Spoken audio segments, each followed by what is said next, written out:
बहुत आक्रोश है। अरे चुनाव तो पहले होना चाहिए था। वो तो खैर मनाइए दिल्ली उच्च न्यायालय का कि DRU ने मुकदमा किया, एक और संगठन ने केस किया, रेलवे तैयार नहीं था। जब कंटेम्प्ट पिटीशन फाइल हुआ तब जाकर के बोला कि तुम दिसंबर से पहले चुनाव कराओगे कि नहीं। रेलवे और टाइम मांग रही थी। ये दोनों सोच रहे थे चुनाव नहीं हो, थोड़ा और सिचुएशन नॉर्मल हो जाए, टेम्परेचर डाउन हो जाए, गुस्सा कम हो जाए, लेकिन लास्ट में चुनाव की घोषणा करनी पड़ी। दोस्त, Indian railway employees federation IREF 12 जगहों पर नॉमिनेशन फाइल किया है। बगल में आपके एनी रेलवे मेंस कांग्रेस, कौन कांग्रेस, डुप्लीकेट वाला नहीं, ये एनी रेलवे मेंस कांग्रेस है, धोखा मत खाइएगा।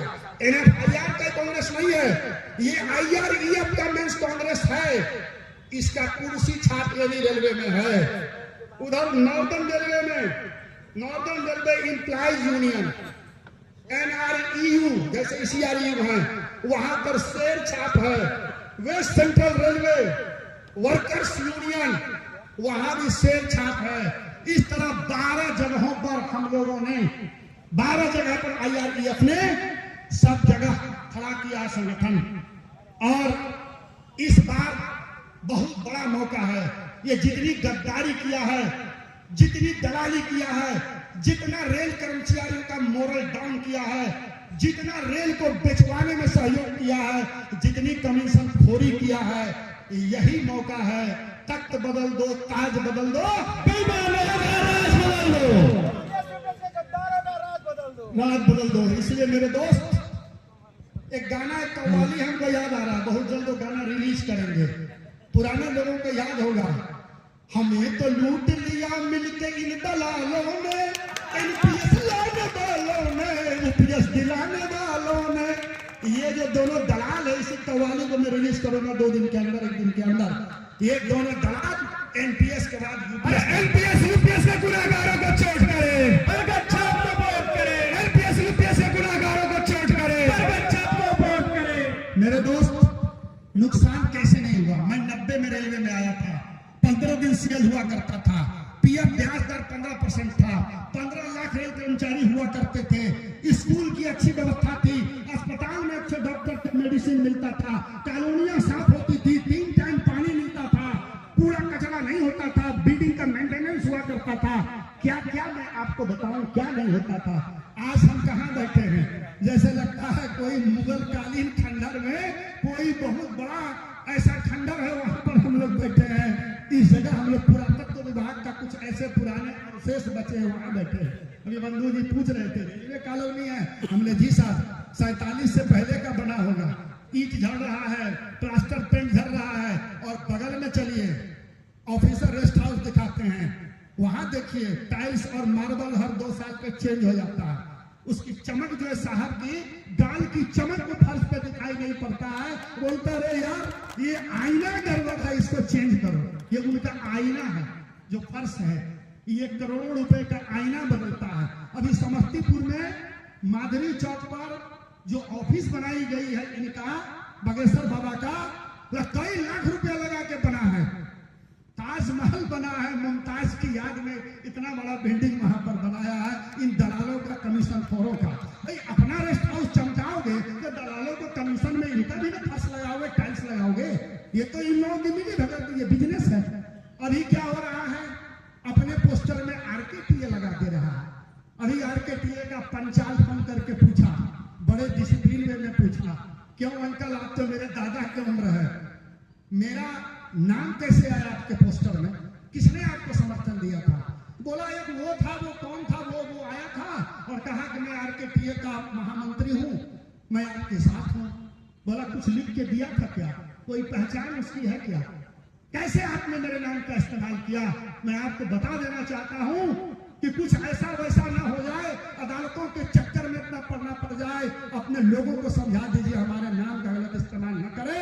हम मरना कबूल करेंगे, आपके साथ जिंदगी में नहीं जाएंगे। पंचायत जिंदाबाद, जिंदाबाद, जिंदाबाद। इसी DDU के इस धरती पर एक मीटिंग हो रही थी। हमारे कमल उसरी साहब थे, हमारे राजेंद्र पाल जी थे, तमाम हमारे नेता थे। बात हुई कि जो 1 कोऑर्डिनेशन कमेटी बनाई गई थी, AIRF के द्वारा एक अलग एक कोऑर्डिनेशन बना था। सरदार जी हमारे थे, एक बना था, तो बोले रावत जी एलारसा साथ नहीं है, एलारसा तो NCCRS बनाया है उन लोगों के साथ, फिर NFIR और IRF के साथ, AIRF के साथ। हमने कहा मैं आपसे वादा करता हूं इस मंच से, प्रसाद साहब NCCRS का समर्थन करें तो करें, ऑल इंडिया के सेक्रेटरी जनरल है।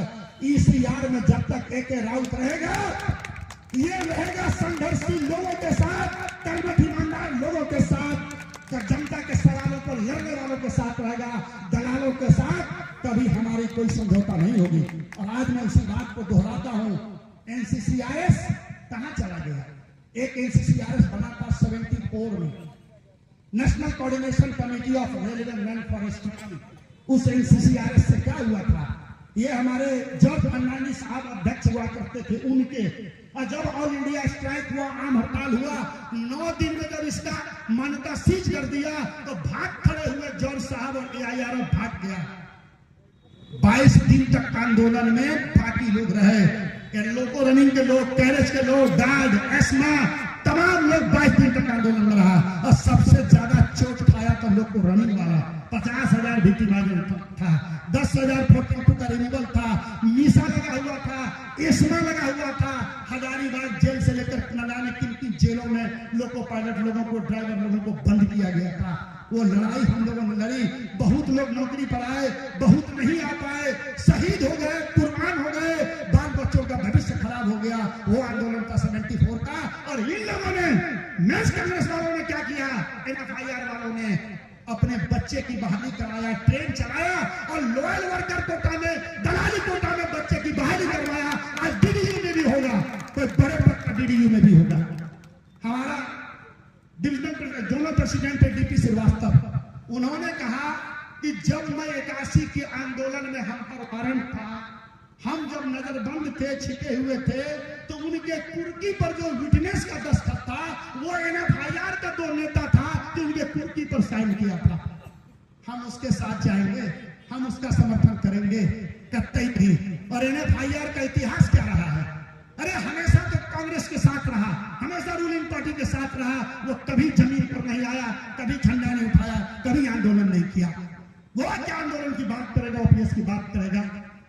AIRF तो कुछ दिन तक रहा था, लेकिन जब उसकी मान्यता सीज हुई तो बोला मान्यता तभी बहाल करेंगे जब कसम खाओ कि जिंदगी में हड़ताल करेंगे, न हड़ताल करने देंगे। इन्होंने कहा मंजूर है और मान्यता वापस लिया। और 74 के बाद आज तक बता दीजिए कहां पर इसने हड़ताल किया और किसको हड़ताल करने दिया? नहीं करने दिया। ये वादा करते हैं कि आपका नमक खाएंगे, भौंकेंगे जरूर, कूदेंगे जरूर, लेकिन काटेंगे नहीं, चढ़ेंगे नहीं, नोचेंगे नहीं। हमको कूदने और बोलने की आजादी दीजिए। हमें याद है 34 साल की नौकरी में 4 बार तो हम इसका स्ट्राइक बैलेट नोटिस देखे हैं। क्यों गार्ड साहब? 3 या 4 बार, साहू जी 3 या 4 बार हमको याद है। 2002, 2006, एक बार और बीच में किसी साल में, और 16 में तो सबसे अंतिम था। उसके बाद बैलेट बॉक्स में वोट लिया, 100% लोगों ने वोट दिया कि एकदम 16.4 डिमांड था 2006 का, हमको याद है। 16 में मिनिमम वेजेज 23,000 करोड़ और भत्ता हमको 1-1-16 से 2। 11 जुलाई से हड़ताल थी और जेटली जी इससे बात करने के लिए तैयार नहीं था, घास देने तैयार नहीं था जेटली। बड़ा ये रिटायर्ड आदमी, ये कौन रिकॉग्नाइज यूनियन करता, इस समय क्या बात करूं, इसकी क्या औकात है, रेल बंद करवा देगा। ये तो खुद पेंशन पर जीता है, स्पेशल सीए पर जीता है, ये क्या रेल बंद करवा देगा?